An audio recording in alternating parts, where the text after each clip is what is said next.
Hi everyone, you must be curious. The electric welding machine we usually use, how is it produced? And I'm going to reveal it to you today. How about now? We came to the manufacturer of Tribet electric welding machine. Follow my camera and let's take a look together. Tribet has a total of 4 floors. First floor, this is casing manufacturing. It's made out of thickened iron. After laser cutting, stamping and forming. It just so happens that Supervisor Lee from our case workshop is there. Let's ask him. Are all Tribet welded casings produced by themselves? Yes, the Tribet casing parts are all processed by the sheet metal workshop itself. That is to say, from the raw materials into the factory, then to laser cutting, to punch processing, compression, torsion, and bending. The final silk screen printing is processed by yourself. So what's our daily output? It's about 1,600 now. 1,600 sets. Will that satisfy the needs of our assembly shop? Now working overtime every day. Basically, it is used to meet assembly needs. Supervisor Lee, hard work. Then you are busy first. Let's go around to other workshops.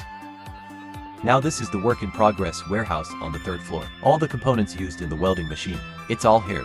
It is understood that there are more than 5,000 kinds of raw materials in this warehouse. It uses a lot of raw materials. Tribet's power strips are all produced by itself.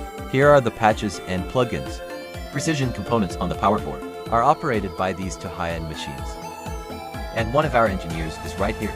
Let's ask him, what is the daily output of the machine?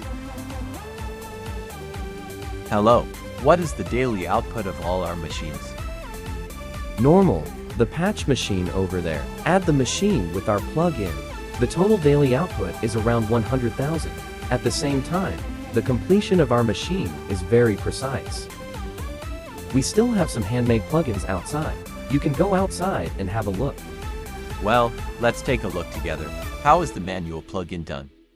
Here is the manual plug-in. Some large components, such as capacitance, inductance, etc. It's all done by manual plugins.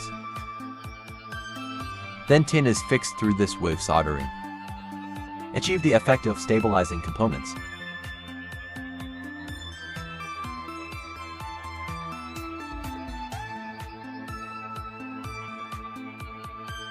Let's go through the insulating paint here for the main board we made. Just dry it at the end.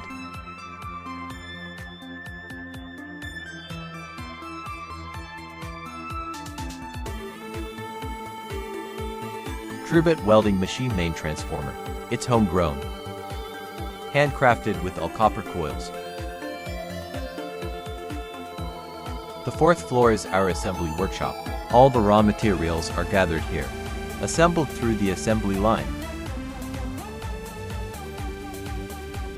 Now here is the withstand voltage test. Test machine input and output. Is there any leakage to the case? At the same time, check whether the outer film of the transformer is damaged. This is the commissioning session. The machine is here. According to the parameters given by the engineering department, adjust the voltage, current, thrust current and other related data of the machine. After debugging, go to the roaster here. Here is the power limit of the test machine. Under the condition of maximum current voltage, simulate the working state of the machine. Test the performance and endurance of machine components. The last step is to test the welding machine. Arcing reaction at 220 volts and 380 volts at low pressure and high pressure. After all tests are completed, it can be packaged and put into storage. This is the finished product warehouse. All the machines that are produced and ready to be shipped are here. Among them are Tribet's own brand. Own machine. There are also machines exported abroad. It's all sent from here. Now we come to the after-sales department. Faulty machines across the country. Except for some, it is handled at the local office. The rest will come back here. The after-sales department has only 5 employees. This also shows that the failure rate of the Tribet welding machine is extremely low.